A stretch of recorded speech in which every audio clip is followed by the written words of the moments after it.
Now, it's looking increasingly likely that Prime Minister Benjamin Netanyahu of Israel has decided on the full occupation of the Gaza Strip, including operations in areas where hostages are held. And this comes just a day after a group of hundreds of retired Israeli officials urged the current military chief to refuse such an order and to tell Netanyahu the war should end. I discussed that yesterday with Noga Tarnopolsky here on LBC.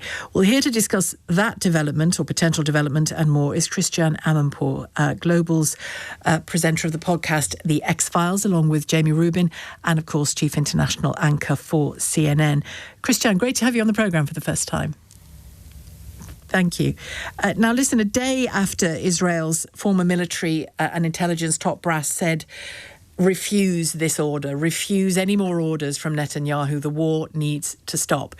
It looks as though he's responded by saying if he wants to resign, he can resign, but this is the plan. Your thoughts on what we're hearing about that Gaza occupation plan? Well, it is, frankly, more of the same, Sheila. Every time there's a talk about a ceasefire negotiation or an exchange of hostages for prisoners, or even a vitally needed expansion and a surge of humanitarian aid into Gaza, then Netanyahu, who, by the way, would never say, I'll resign, or maybe he's talking about them. He doesn't want to resign because he knows, right, his political career is in deep danger.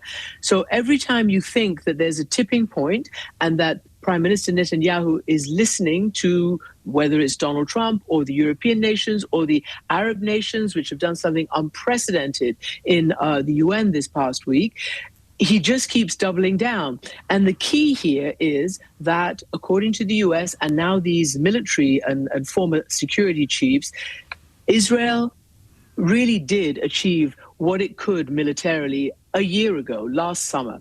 Everything else has been just a doubling down and a refusal to talk about a day after and a refusal to have a ceasefire that could bring the hostages back and see what would happen next. And of course, he is pushed by his ultra-right and his ultra-Orthodox nationalist extremists who prop him up in government. So now he's talking about, or at least these are the reports, we'll see what happens, but the people who I've just described have been talking about full occupation of Gaza, annexation of the occupied West Bank. And it's just, it's almost like a terrible situation in a wash and spin and dry cycle that never ends. And in the meantime, you have a massive, massive ethical and humanitarian crisis that the world needs to respond to. And that is the actual starvation as policy of people in Gaza and children too. When do we conclude that the people you mentioned on the far right of his cabinet are the same? That he and they are one and the same? When do we conclude that? Because we still make that distinction. No. I don't make the distinction. You don't make the distinction anymore. No, because I tell you what, if you go all the way back to when Netanyahu formed this cabinet shortly after he was re-elected, that's several years ago now. If you remember, the US, Israel's strongest backer in the whole world, in fact, President Biden himself said, and he said it to him and he said it publicly, don't bring these people in. These people will, in fact, destroy your democracy. And these are not people who you have ever tolerated before. And they do not represent the majority of Israeli public opinion or such. And each time Prime Minister Netanyahu said, don't you worry, I have and this is his quote, my hands are on the steering wheel. But the fact of the matter is that his hands are or are not. But those guys' hands, Smotrich, Ben-Gvir, and all of those people, their hands have been very publicly, very visibly on the steering wheel even before October 7th. And they have said, they've said the kinds of things that are now, that are now seeming to be Netanyahu's policy. Yeah, they're certainly more than backseat drivers, aren't they? That's for sure. Can I ask you as well, we want to talk about aid and humanitarian assistance, both for the Gazans and for the hostages, which we'll talk about as well. The UN, in a couple of reports in the last few days, seem to be accepting that all of their aid, or a great deal of their aid, is intercepted either by gangs, including Hamas, but not exclusively Hamas, and by ordinary, desperate, hungry civilians in Gaza. What can the international community do about that? Because the worse this gets, that spin cycle you talk about, the further away the international community seems to be in being able to have any effect on that particular situation. Well, they could if they chose to, and we'll get to that in a moment. But here's the facts now. Israel's narrative since they imposed the siege back in March and broke the ceasefire, imposed this multi-month siege that has now expanded the level of desperation, starvation, and heading to, if not already in pockets, famine conditions. Their narrative has been, we will not be able to let this aid in, which a lot of it is stacked up inside Gaza, because Hamas is stealing it and diverting it. So that's its narrative for the last several months. The New York Times and others have reported that not only Israeli officials, military officials, but also U.S. intelligence and other officials have said there is almost no evidence of any significant Hamas redistribution, redirection, whatever you want to call it, stealing of supplies of the UN. Right? So that was over the last several months. But the worse the situation gets, the more the desperation gets, and the worse the bombing gets and the military campaign gets, the worse the anarchy gets. So Israel has empowered some gangs to help it there. And these gangs and others are also, the desperate civilians are now left with what option but to try to nab the stuff that they see sitting there. It was modeled more than a year ago when Israel again had a cease and desist in taking aid in. Do you remember the so-called flour massacre in northern Gaza? That was taken in without the experience of the UN, and it was Israel and whoever else it had employed, gangs or families there, to counter Hamas, and it turned into a bloodbath.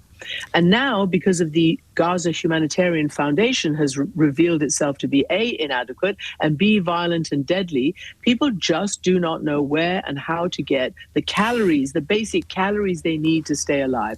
The United Nations, for years, has been able to take this aid in, has multiple hubs, has security operations, has said that it's never been significantly disrupted in the past by Hamas, and Israel has simply refused to allow it to do its job. So Israel is currently an occupying power, no matter which way you want to cut it, right? Whether in the West Bank, where it is, and because of its presence in Gaza. But even, and rules on that, well, wars have rules, Sheila. You have to feed the civilian population.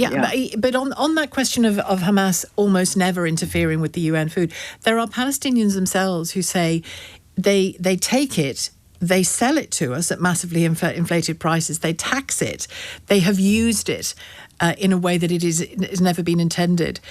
Has the UN ever really had a handle on that element of things? Well, it depends on when you're talking about, because that's probably recent.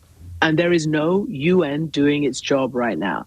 I'm not going to absolve, obviously, a murderous group like Hamas from anything. I'm just going to talk about the facts. And the facts are when there was a UN operation that was years long. Remember, there's been essentially a blockade of Gaza by Israel since 2007 when Hamas took over. So everything has been monitored for many, many years. And let me just quote a recent quotation that The Guardian reported by an official in around 2006, so in the Ehud Olmert government, basically saying our policy was to put Palestinians, quote, on a diet, not to starve them to death.